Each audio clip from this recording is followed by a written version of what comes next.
Well, to Melbourne now, where the state's track record for keeping the Jewish community safe isn't looking too good.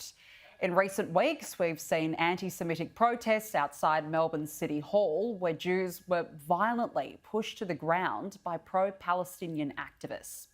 Now we learn of a not-for-profit Palestinian organisation using terrorist propaganda to promote a censorship-free art event in Melbourne's CBD tomorrow.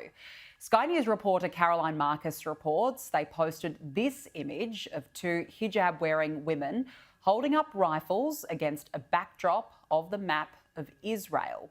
The post reads, "If you're looking for a censorship-free space to install, display, demonstrate or perform your art, please reach out." And joining me now live to discuss this is the chairman of the civil rights organisation Anti-Defamation Commission, Dvir Abramovich. Thank you so much for joining us this evening. Look, take us through it, because they've been given permission by the City of Melbourne to host this event in the centre of the city during International Women's Day tomorrow, all while using this propaganda, as we've just shown, to promote it. Good evening, good to be with you. Look, before I address this question, I just want to tell something to your viewers and to anyone out there who still doesn't get it. The situation for the Jewish community here is very bad. We're not okay, it's terrible. We find ourselves in a terrifying world of hatred where the harassment of Jews, targeting, doxing, and singling out of anybody who supports Israel is going through the roof. We have never seen anything like this kind of horror show in our history. And people are frightened. And I've spoken to Holocaust survivors who have gone through the evil of Hitler and the extermination camps. And they have said to me that the level of hostility and aggression against the Jewish community frightens them, and it's something that they've never seen. And as somebody who fights anti-Semitism 24/7, I have to tell you that I've never been more fearful than I am now about what the future holds. This is not normal. This craziness has to stop. Now, with regards to this event, look, it's just another example of the violent and dangerous rhetoric of the anti-Israel movement, which is becoming much more radical and is turning our streets into battlefields.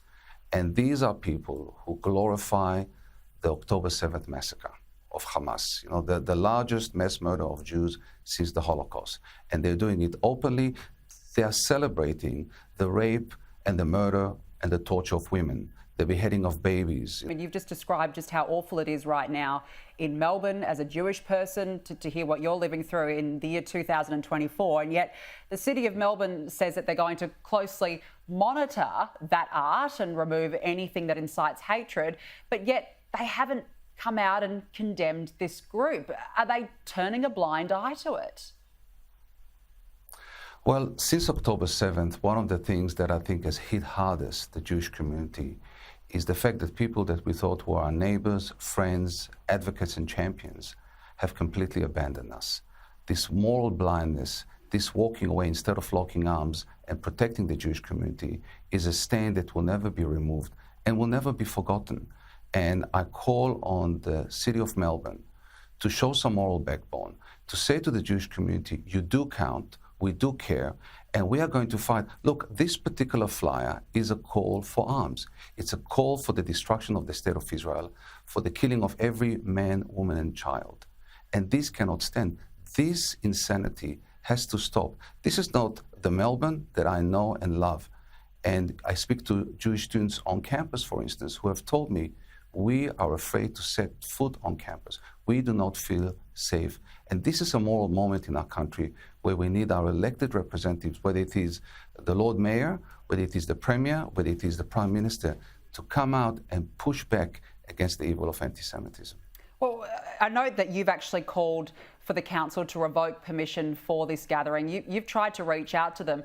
Have they responded at all to any of your concerns here? We've had no response, and this is par for the course with most of the institutions that we've approached.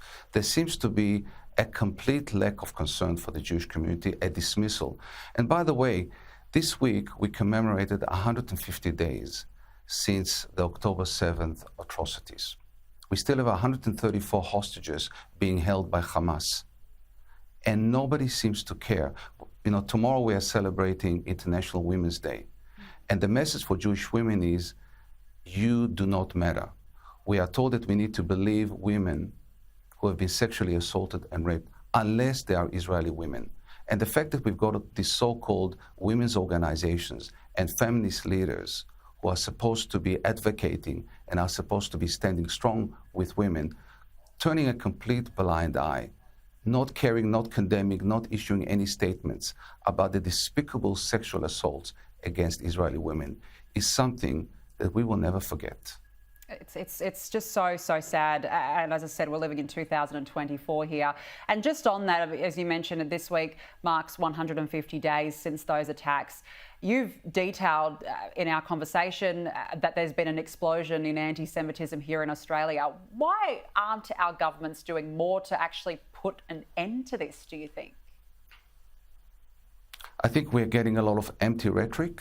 I think we're getting words, but we're not getting action.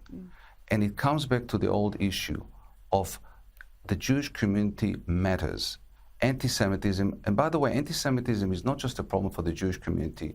This hatred, this radicalism, this violence, it may begin with the Jews, but it won't end with the Jews. This is a whole of society challenge. And we've seen what those anti-Israel extremists have done. They've turned our lives upside down. We don't need to wait for the kind of violence that we saw in Israel to erupt on our streets, to take these threats seriously.